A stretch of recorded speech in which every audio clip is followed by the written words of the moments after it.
The same carbon item.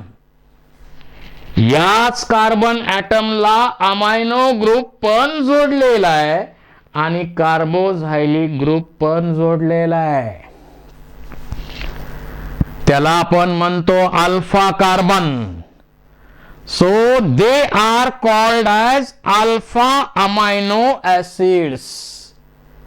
Alpha carbon म्हणतो आपण कारण सेम अमिनो ऍसिड सेम कार्बनला दोन्ही ग्रुप जोडलेले असल्यामुळं त्याला आपण अल्फा कार्बन म्हणतो आणि अमायनो ऍसिडला alpha amino acids. They are substituted by methanes. त्याचं सबस्टिट्यूशन मिथेन मध्ये होऊ शकतं. आता इथं जर आपण पाहिलं तर पहिली स्टेप इथं पहा. जर आपण अमायनो ऍसिड्स किंवा अमिनो ऍसिड ऍसिडिक मीडियम मध्ये टाकले, ऍसिडिक मीडियम मध्ये टाकल्यानंतर काय होणार आहे? H plus H plus H plus H plus H plus. आता हे H प्लस इथल्या H प्लस बरोबर कंबाईन होणार आणि त्यामुळं इथं हे अमिनो ऍसिड ऍसिड बेस सारखं बिहेव करेल. ऍसिडिक मीडियम मध्ये बेस सारखं बिहेव करेल हे अमिनो ऍसिड. बेस सारखं बिहेव करेल. त्यानंतर जर हे अमिनो ऍसिड बेसिक मीडियम मध्ये टाकले तर इथं OH OH OH OH OH आपल्याला वाढलेले दिसतील आणि या मीडियम मध्ये टाकलं तर हे ऍसिड सारखं बिहेव करेल. So in acidic medium amino acid behave like base. In basic medium it behave like acid. पण न्यूट्रल मीडियम जर असेल तर इथं C डबल बॉन्ड है CO इथं जर आपण पाहिलं तर इथं निगेटिव्ह चार्ज आहे कारण इथला H निघून गेलाय आणि H इकडं आलाय त्यामुळे इथं पॉझिटिव्ह चार्ज आला. इकडं पॉझिटिव्ह चार्ज इथं निगेटिव्ह चार्ज. दोन्ही प्रकारचे चार्जेस दिसतात, आयन्स दिसतात. त्यालाच आपण म्हणतो zwitter ions. Both positive and negative in neutral medium. त्याला आपण झ्विटर आयन्स म्हणतो.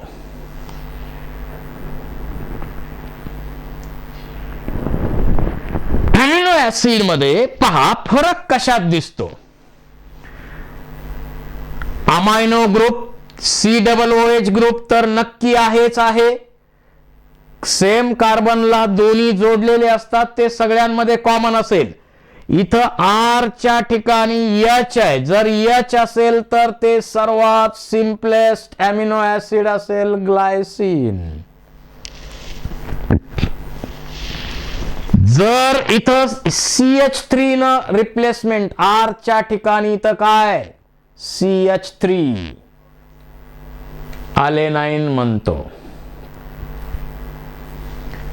R पोझिशनला इथं CH2OH अल्कोहोल असेल तर याला बेवडा amino acid, दारुड्या amino acid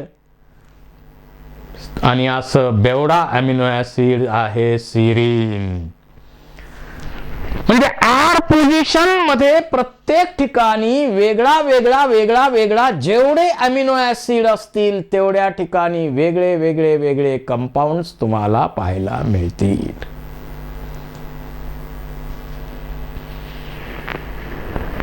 amino ऍसिडचा विचार केला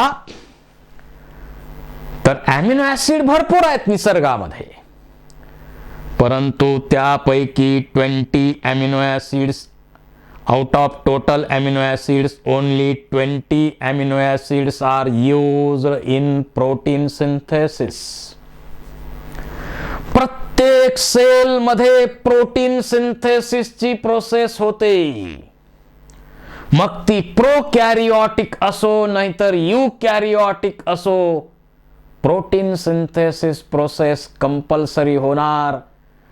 ज्या सेल मध्ये डीएनए आहे, आरएनए आहे, रायबोसोम आहे, तिथं प्रोटीन तयार होणारच. तिन्ही कंपोनंट असणाऱ्या जेवढ्या सेल्स असतील त्या सर्व सेल्स मध्ये प्रोटीन तयार होतात.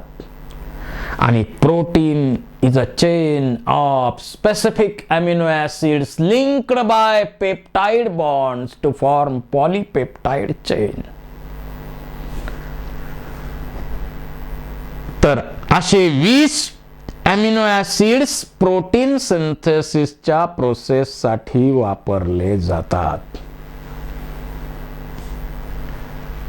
काही अमिनो ऍसिड्स ऍसिडिक आहेत, एक्झाम्पल ग्लुटॅमिक ऍसिड. काही अमिनो ऍसिड बेसिक आहेत, एक्झाम्पल लायसिन. काही अमिनो ऍसिड न्यूट्रल आहेत, व्हॅलिन, ग्लायसिन सारखे अमिनो ऍसिड न्यूट्रल आहेत. काही अमिनो ऍसिड ॲरोमॅटिक सुद्धा आहेत, जसं टायरोसिन. अतिशय अतिशय महत्वाचं अमिनो ऍसिड म्हणजे टायरोसिन, कारण या टायरोसिनचा उपयोग आपल्यामध्ये इपिनेफ्रिन, नॉर इपिनेफ्रिन, ॲड्रिनालिन, नॉर ॲड्रिनालिन तयार होतात. ॲड्रेनल ग्लँड मध्ये इमर्जन्सी पिरियडला ते या टायरोसिन पासून बनलेले असतात. थायरॉक्सिन नावाचं हार्मोन बनवण्यासाठी सुद्धा टायरोसिनची गरज आहे. अनेक प्रकारचे महत्वाचे कंपाऊंड बनवण्यासाठी टायरोसिनचा वापर केला जातो. त्यानंतर फिनिल ॲलेनाइन असेल, ट्रिप्टोफॅन असेल, हे सर्व ॲरोमॅटिक अमिनो ऍसिड्स आहेत. तुम्हाला एखाद्या वेळी क्वेश्चन विचारला जाईल, सल्फर कंटेनिंग अमिनो ऍसिड कोणतं आहे, तर सिस्टीन हे amino acid sulphur containing amino acid आहे.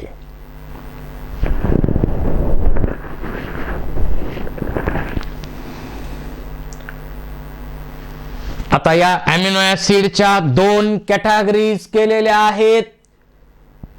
Essential amino acids, non essential amino acids. They cannot be synthesized by body, should be supplied through diet. जे अमिनो ऍसिड आपल्या शरीरात बनत नाहीत, आपण प्रोटीन रिच डाएट मधून हे अमिनो ऍसिड बाहेरनं आहारातून मिळवतो, त्यांना म्हणायचं इसेन्शियल अमिनो ऍसिड. आणि असे कोणते आहेत, जसं हिस्टिडीन आहे, मिथिओनिन आहे, लायसिन आहे, ल्युसिन आहे, आयसोल्युसिन आहे, ट्रिप्टोफॅन आहे, व्हॅलिन आहे, थ्रिओनिन आहे, आर्जिनिन आहे, फिनिल ॲलेनाइन आहे. हे सर्व अमिनो ऍसिड आपल्या बॉडीत तयार होत नाहीत, ते आपण आपल्या आहारातून घेतो. प्रोटीन ही आहारातली अतिशय महत्वाची रिक्वायरमेंट आहे.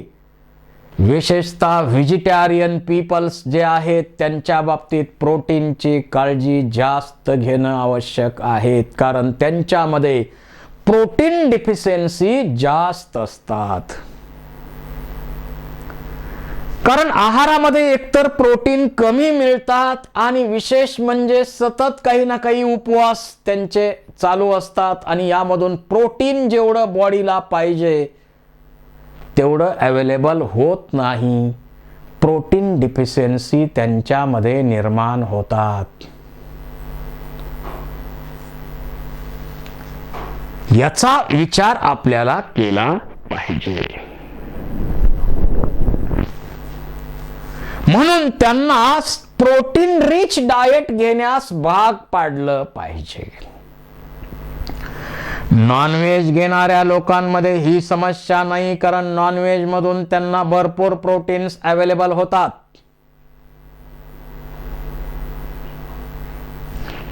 बर, सेकंड टाइप जो आहे तो नॉन इसेन्शियल अमिनो ऍसिड्स. जरा उलट वाटतंय परंतु ठीक आहे. जे अमिनो ऍसिड आपलं शरीर स्वतः बनवतंय, these amino acids are synthesized by our body. These are called as non-essential amino acids. Glycine amino acid आपल्या शरीरात बनवलं जातं, ॲलेनिन बनवलं जातं, सिरिन आहे, आर्जिनिन आहे, ॲस्पार्जिन आहे, ग्लुटॅमिक ऍसिड आहे.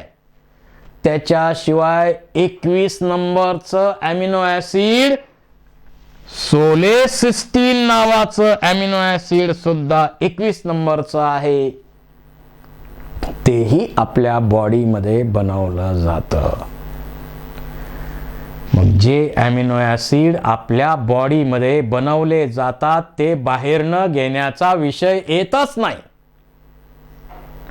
त्यांना आपण काय म्हणतो? Non essential. जे आपण बनवू शकतो ते नॉन इसेन्शियल आणि दुसऱ्याकडनं घ्यायचे ते इसेन्शियल. असं जरा उलट आहे परंतु लक्षात ठेवा.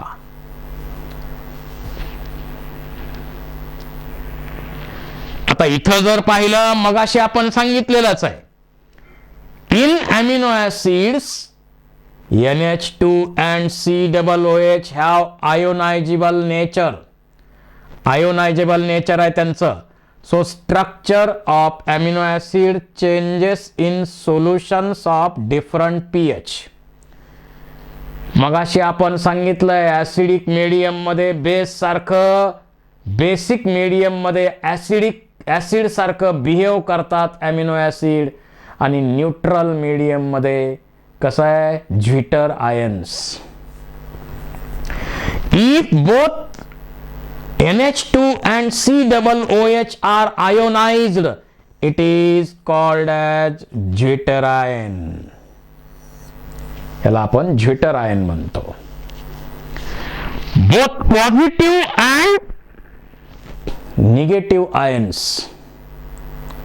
So amino acids are amphoteric in nature.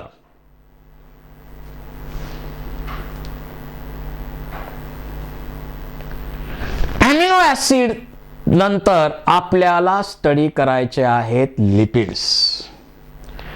तसे तर लिपिड्स हे मायक्रो मॉलिक्युल्स आहेत. मॉलिक्युलर वेटचा विचार केला तर, but they are included in macromolecules because they are most important constituent of cell membrane and membranes of cell organelle.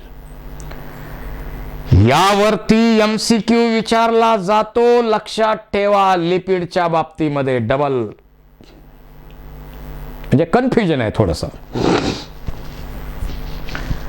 Water मध्ये insoluble. आता आपण पाण्यामध्ये ऑइल टाकलं तर ते मिक्स होतंय का? नाही. Water insoluble. It contains carbon, hydrogen and oxygen, but number of oxygen atoms is less. Carbon, hydrogen, oxygen सगळ्या ऑर्गॅनिक कंपाऊंड मध्ये असणारच, काही एक्सेप्शनल सोडा. परंतु याच्यामध्ये ऑक्सिजनचं प्रमाण कमी असतं.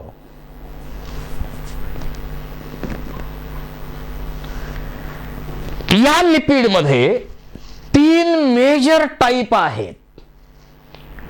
सिंपल लिपिड्स, कंपाउंड लिपिड्स किंवा कॉन्जुगेटेड, आणि थर्ड टाइप आहे derived lipids. Simple lipids, compound किंवा कॉन्जुगेटेड आणि डिराइव्ड लिपिड्स असतील. Simple lipids, these are esters of fatty acid with alcohol like glycerol. These are esters of fatty acid with glycerol.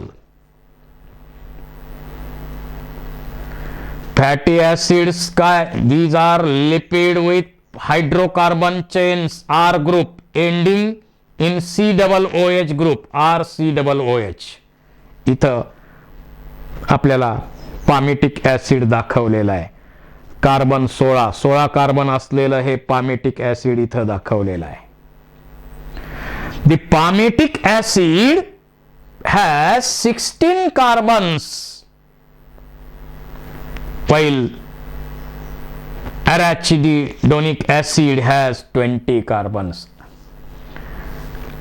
Arachidonic acid मध्ये 20 carbons आहेत. इथं दाखवलेलं आहे.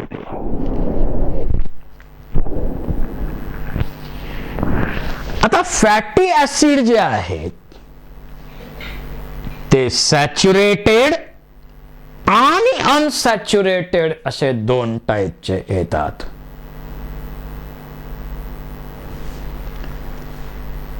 ज्यांच्यामध्ये fatty acid मध्ये डबल बॉन्ड नसतील, ट्रिपल बॉन्ड नसतील, त्यांना बिटवीन कार्बन ॲटम्स, ज्यांच्यामध्ये कार्बन ॲटमच्या मध्ये डबल बॉन्ड, ट्रिपल बॉन्ड नसतात, त्यांना म्हणायचं saturated fatty acids.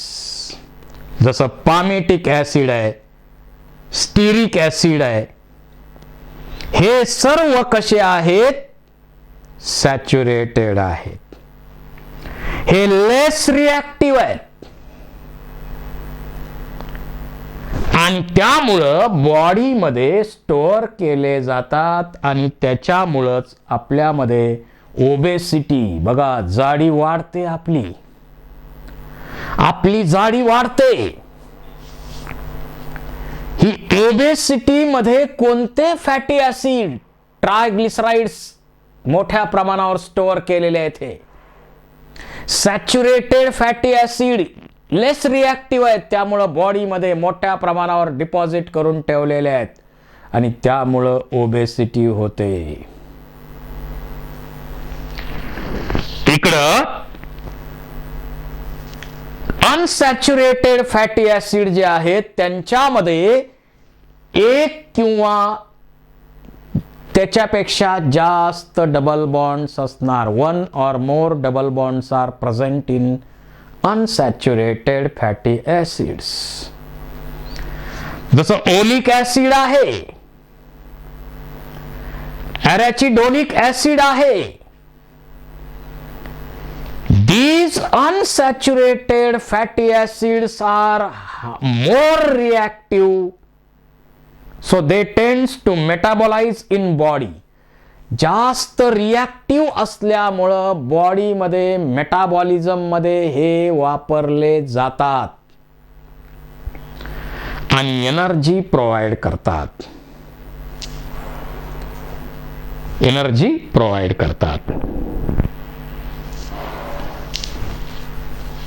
Most of the plant fats, plant मध्ये जे फॅट्स आहेत ते मेजॉरिटी कसे आहेत? Unsaturated fatty acids. एक किंवा जास्त डबल बॉन्ड असलेलेच आहेत, ते अनसॅच्युरेटेड आहेत. आणि animal fats like butter are saturated fats and solid at room temperature. Animal fats like butter कसे आहेत? सॉलिड आहेत रूम टेम्परेचर मध्ये आणि सॅच्युरेटेड आहेत. Oil with polyunsaturated fats are recommended. आता यात चांगले कोणते मग फॅट्स? त्यातल्या त्यात कोणते? पॉली अनसॅच्युरेटेड जे ऑइल्स असतील, असे ऑइल्स खाण्यासाठी फिजिशियन सल्ला देतात. Recommended by physicians for person suffer from high blood cholesterol और कार्डिओवॅस्क्युलर डिसीजेस. कारण ऑइलचा थर 8-7 या ब्लड वेसलच्या रक्तवाहिन्याच्या आत ऑइलचा थर साठणार आहे आणि म्हणून अशा हाय ब्लड प्रेशर असणाऱ्या किंवा कार्डिओवॅस्क्युलर डिसीजेस असणाऱ्या लोकांना डॉक्टर काय सजेस्ट करतात? पॉली अनसॅच्युरेटेड फॅट्स किंवा ऑइल्स सजेस्ट करतात. तुम्ही आज टीव्हीला जाहिराती पाहता, वेगवेगळे जे ऑइल्स आहेत त्या ऑइलच्या जाहिरातीमध्ये हृदयाला चांगलं असणारं ऑइल कोणतं अशा जाहिराती दाखवल्या जातात. कोणते ते ऑइल्स? पॉली अनसॅच्युरेटेड फॅट्स आहेत ते.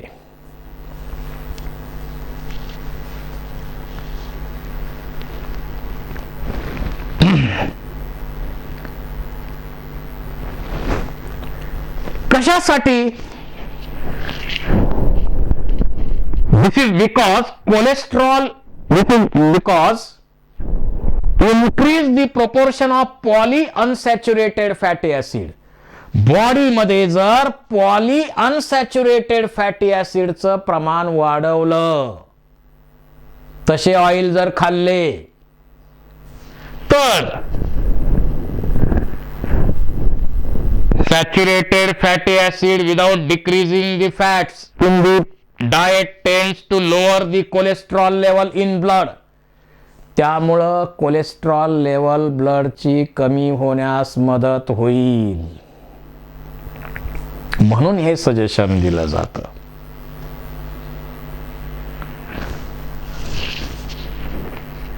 Structure of glycerol trihydroxy propane. ग्लिसरॉलचं स्ट्रक्चर पाहिलं तर पहा, CH2OH CHOH CH2OH. अतिशय सिंपल स्ट्रक्चर आहे ग्लिसरॉलचं, अल्कोहोलचं. आणि याला एक फॅटी ऍसिड जोडलं तर मोनोग्लिसराइड, 2 जोडले तर डायग्लिसराइड, 3 जोडले तर ट्रायग्लिसराइड्स.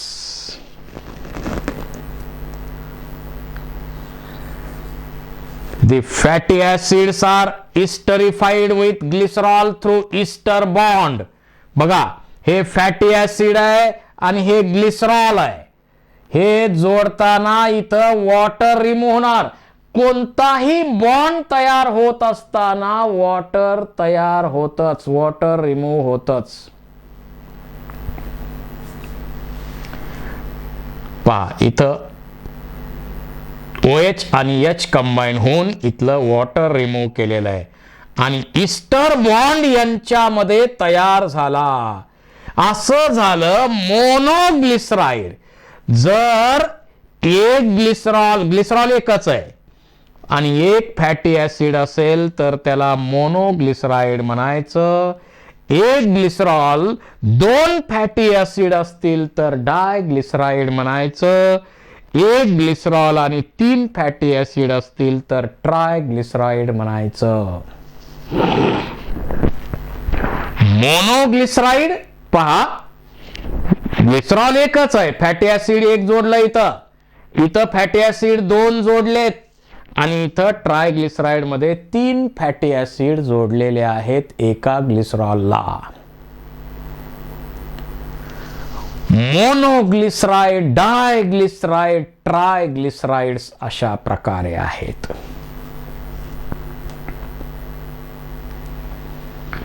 इथं पहा ट्रायग्लिसराइड्स आहे, अल्कोहोल आहे, fatty acid number 1, fatty acid number 2, fatty acid number 3.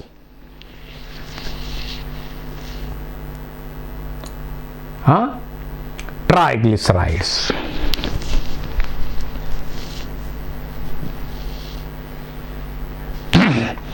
Based on melting point lipids, triglycerides are of 2 types. Melting point नुसार ते ट्रायग्लिसराइड 2 प्रकारचे फॅट्स. ज्यांचा मेल्टिंग पॉइंट जास्त आहे ते सगळे फॅट्स, आणि ज्यांचा मेल्टिंग पॉइंट कमी आहे ते सर्व ऑइल्स, फॅट्स आणि ऑइल्स. त्यानंतर कंपाऊंड लिपिड्स, ज्यांच्यामध्ये लिपिड पार्ट आणि नॉन लिपिड पार्ट त्याला जोडलाय लिपिडला, त्याला म्हणायचं कंपाऊंड लिपिड्स किंवा conjugated lipids. These are esters of fatty acid and alcohol with additional groups. दुसरे नॉन लिपिड ग्रुप त्याला जोडले असतील तर त्याला आपण कंपाऊंड लिपिड्स म्हणतो. सर्वात मोठ्या प्रमाणावर आढळणारं कंपाऊंड लिपिड म्हणजे फॉस्फोलिपिड. फॅटी ऍसिड, ग्लिसरॉल तर आहेत, पण त्याच्याबरोबर फॉस्फेट जोडलेला आहे. आणि सर्वात मोठ्या प्रमाणावर आढळणारं सेल मेम्ब्रेन मध्ये आढळणारं फॉस्फोलिपिड एक्झाम्पल लेसिटिन आहे. हे लेसिटिन, लेसिटिनचं स्ट्रक्चर इथं दाखवलेलं आहे.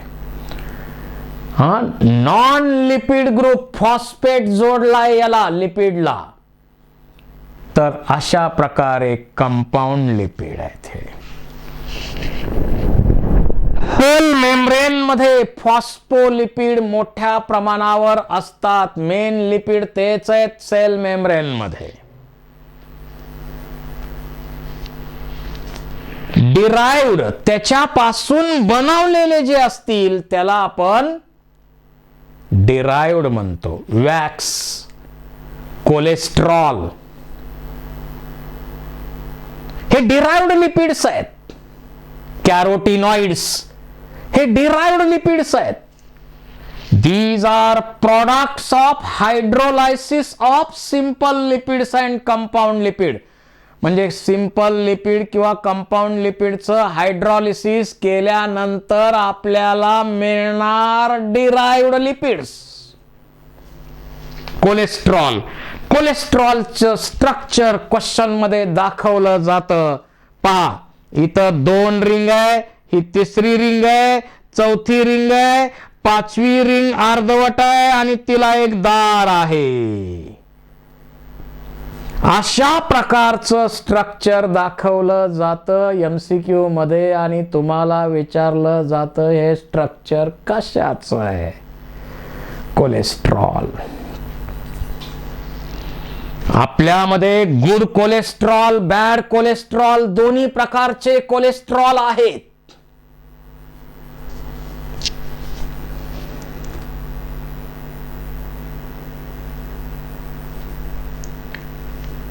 त्याच्यानंतर आता लिपिड तर आपल्याला माहिती आहे. लिपिड नंतर आपल्याला सिंपल शुगरचा विचार करायचा आहे. मोनोसॅकराइड्स, कार्बोहायड्रेट मध्ये ज्या सिंपल शुगर आहेत त्या मायक्रो मॉलिक्यूल मध्ये येतात. Sugars are sweet and water soluble carbohydrates. खायला गोड आहेत, वॉटर सोल्युबल आहेत. सिंपल शुगरचं बोलतोय मी. याच्यामध्ये कार्बन, हायड्रोजन, ऑक्सिजन आहे 1:2 2:1 या रेशो मध्ये आहे. काही एक्सेप्शन आहेत त्याला,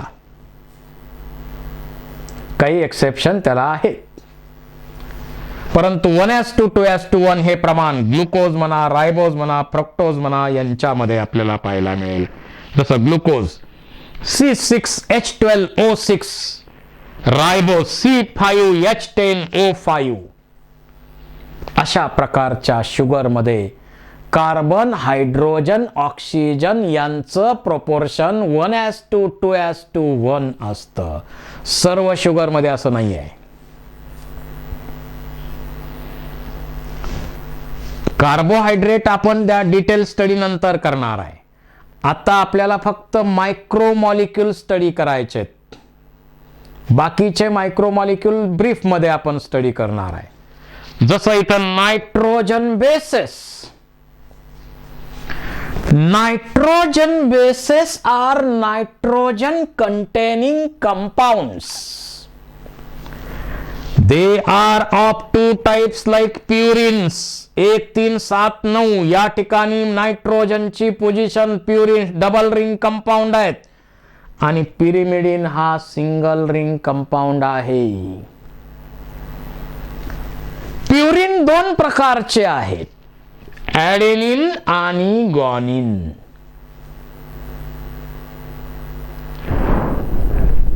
पिरिमिडिन मात्र न्यूक्लिक ऍसिडचा विचार केला तर 3 प्रकारचे, डीएनए मध्ये सायटोसिन आणि थायमिन आणि आरएनए मध्ये सायटोसिन आणि युरॅसिल असे 3 प्रकारचे पिरिमिडिन्स इथं न्यूक्लिक ऍसिड मध्ये पाहायला मिळतील. So purines are double ring compounds while pyrimidines are single ring compounds. आणि इथं पहा 1 2 3 नंबरला नायट्रोजन आहे, 4 5 3 आणि 5 नंबर इथं.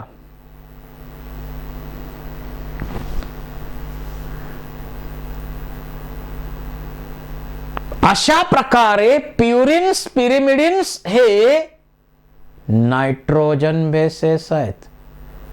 प्युरिन्स 2 प्रकारचे आहेत, ॲडेनिन, ग्वानिन आणि पिरिमिडिन 3 प्रकारचे आहेत. न्यूक्लिक ऍसिडचा विचार केला तर, दोन्हीचा विचार केला तर, आरएनए डीएनएचा विचार केला तर त्यापैकी सायटोसिन आणि थायमिन हे डीएनए मध्ये असतात, सायटोसिन आणि युरॅसिल हे आरएनए मध्ये असतात.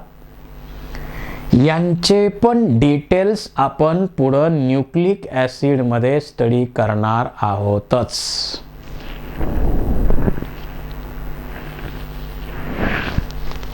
आता हे जे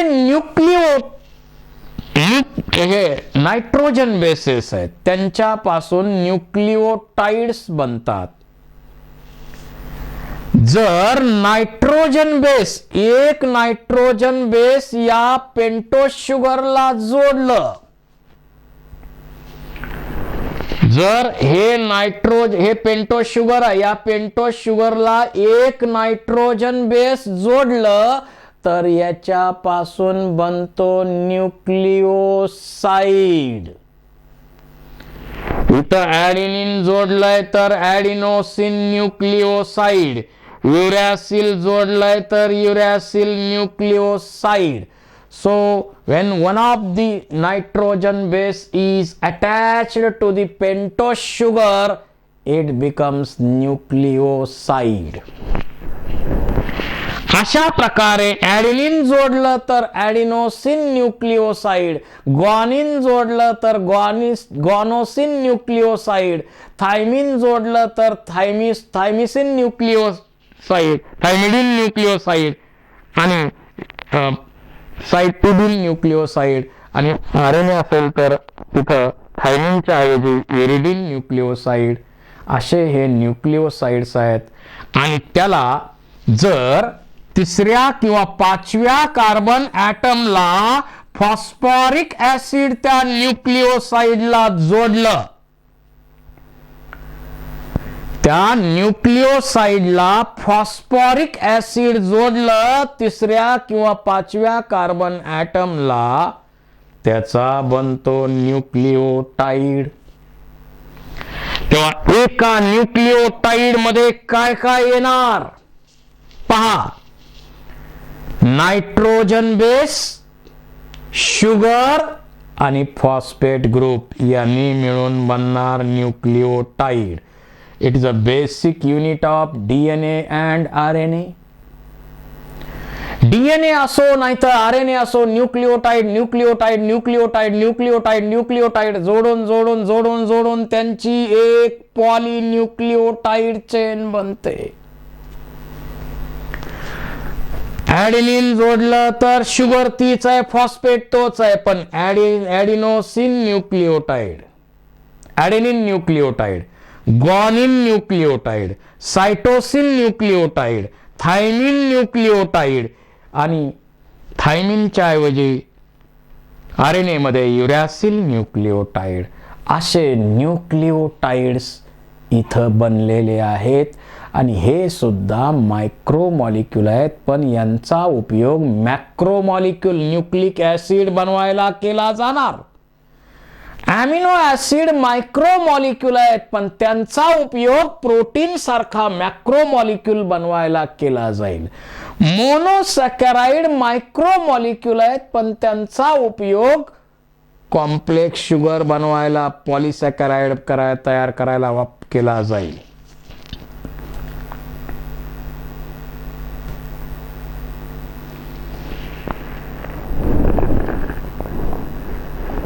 इथं नावं दिलेली आहेत न्यूक्लिओटाइडची. ऍडेनिन न्यूक्लिओटाइडला नाव दिलंय ऍडेनिलिक ऍसिड. त्यानंतर ग्वानिलिक ऍसिड,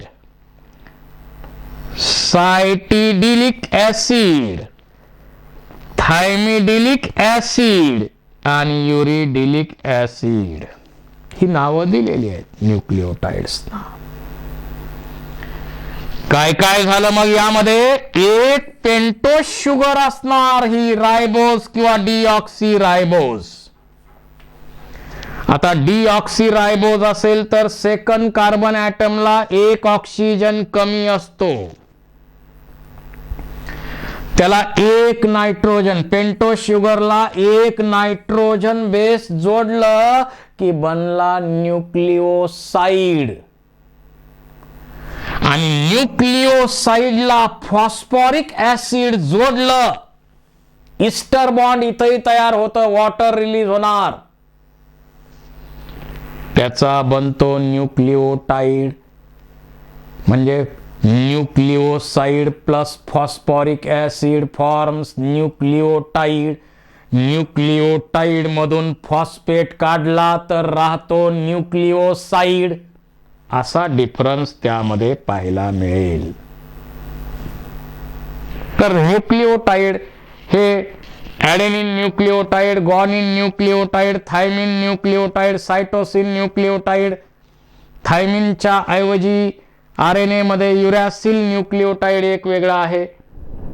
तर असे न्यूक्लिओटाइड पहा, इथं हे न्यूक्लिओटाइड मिळून न्यूक्लिक ऍसिड बनवणार आहेत.